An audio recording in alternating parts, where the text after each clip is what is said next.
Assalamualaikum warahmatullahi wabarakatuh. Perkenalkan, nama saya Ahsani dengan NIM 2412303, kelas TIPA 24, Prodi Tadris Ilmu Pengetahuan Alam, semester 3. Di sini saya membuat tugas video untuk memenuhi UAS dari mata kuliah Studi Al-Qur'an dan Hadis. Di sini saya akan menjawab soal-soal yang telah diberikan. Nah, soal-soalnya ada seperti gambar di sebelah saya.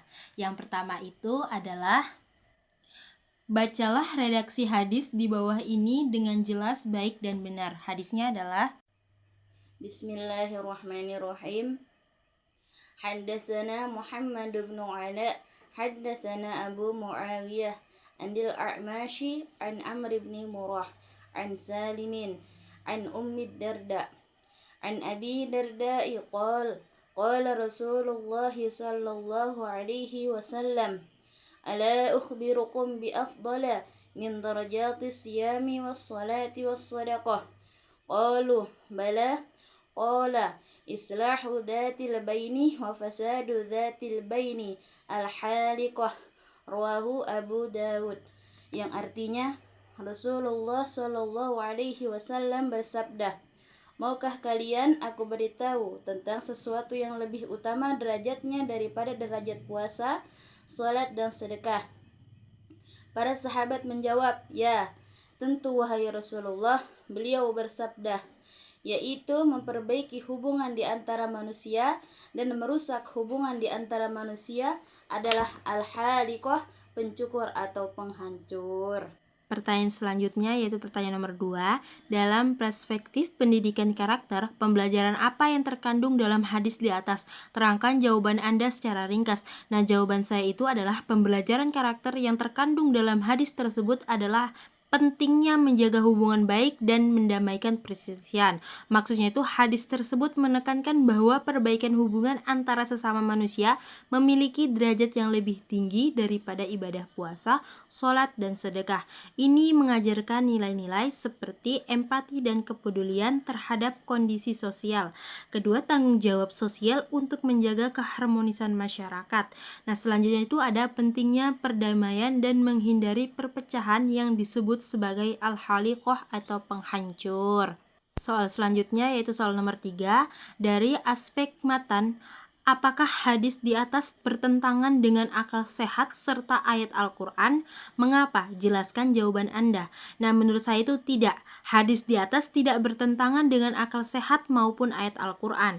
Nah, penjelasannya itu, kalau menurut akal sehat, secara akal sehat, menjaga hubungan baik dan kedamaian sosial adalah fundamental atau penting bagi kehidupan bermasyarakat yang harmonis dan produktif. Kerusakan hubungan atau perpecahan akan merusak tatanan sosial. Nah, kalau menurut Al-Quran itu, Al-Quran juga menekankan pentingnya perdamaian dalam persaudaraan. Contohnya dalam surat Al-Hujurat ayat 10. Sesungguhnya orang-orang mukmin itu bersaudara, karena itu berdamailah antara kedua saudaramu itu. Hadis ini sejalan dengan prinsip-prinsip Al-Quran tentang persaudaraan dan perdamaian. Selanjutnya, soal nomor 4. Sebuah hadis memiliki 3 unsur, yaitu sanad, matan, rawi. Tentukan atau tuliskan: A. Siapa saja yang menjadi sanad, B. Yang mana bagian matan, yang C. Siapa rawi dari hadis di atas. Jelaskan alasan dari jawaban Anda. Yang pertama, itu saya jelaskan apa itu sanad. Nah, sanad itu dari hadis ini adalah rangkaian perawi yang menyampaikan hadis dari Rasulullah Shallallahu Alaihi Wasallam hingga penulis kitab. Sedangkan matan itu adalah redaksi atau teks hadis yang berisi sabda Rasulullah Shallallahu Alaihi Wasallam. Nah, sedangkan rawi adalah orang yang meriwayatkan atau menyampaikan hadis. Jawaban saya yang tertera seperti di samping saya. Yang pertama sanadnya yaitu Muhammad ibnu Ala, Abu Muawiyah al-A'mashi, Umar bin Murrah, Salim, Ummi Darda. Dan yang kedua yaitu rawi, yaitu Abu Daud. Yang ketiga matan, ala ukhbirukum bi afdala min darajati siyami was salati was sadaqah. Soal terakhir yaitu soal nomor 5 di mana meskipun tidak diriwayatkan oleh Al-Bukhari dan Muslim, hadis ini ditetapkan sahih oleh 4 ahli hadis muhaddisin yaitu Al-Tirmizi, Ibnu Hibban, Ahmad, dan Abu Daud. Menurut pendapat Anda, mengapa hadis tersebut memiliki derajat sahih? Terangkan jawabanmu secara ilmiah menurut syarat kesahihan sebuah hadis dengan menjadikan hadis di atas sebagai bahan studi kasus sederhana. Ya, jawabannya itu hadis tersebut memiliki derajat sahih karena memenuhi syarat-syarat kesahihan hadis secara ilmiah. Yang pertama itu sanadnya bersambung atau ittisal as-sanad. Rangkaian perawi dari awal sampai akhir tidak terputus. Para ahli hadis muhaddisin yang menetapkannya sahih At-Tirmizi, Ibnu Hibban, Ahmad, Abu Daud telah menverifikasi bahwa setiap perawi menerima hadis dari perawi sebelumnya secara langsung. Selanjutnya perawinya adil atau adalah ar-rawi. Semua perawi dalam sanad Muhammad bin Al-A'la, Abu Muawiyah, dan lain sebagainya dikenal sebagai orang yang jujur, soleh, dan terpercaya dalam periwayatan hadis. Selanjutnya adalah perawinya kuat ingatannya atau dab ar-rawi. Para perawi tersebut memiliki hafalan atau catatan yang akurat sehingga tidak banyak melakukan kesalahan dalam meriwayatkan hadis.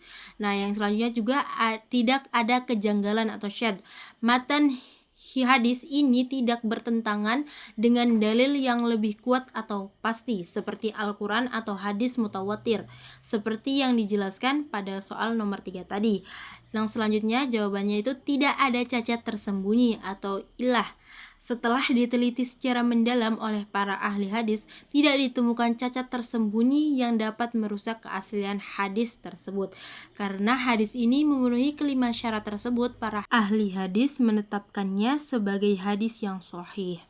Sekian jawaban yang dapat saya berikan untuk pertanyaan UAS dari mata kuliah studi Al-Quran dan Hadis. Kurang lebih mohon maaf. Wassalamualaikum warahmatullahi wabarakatuh.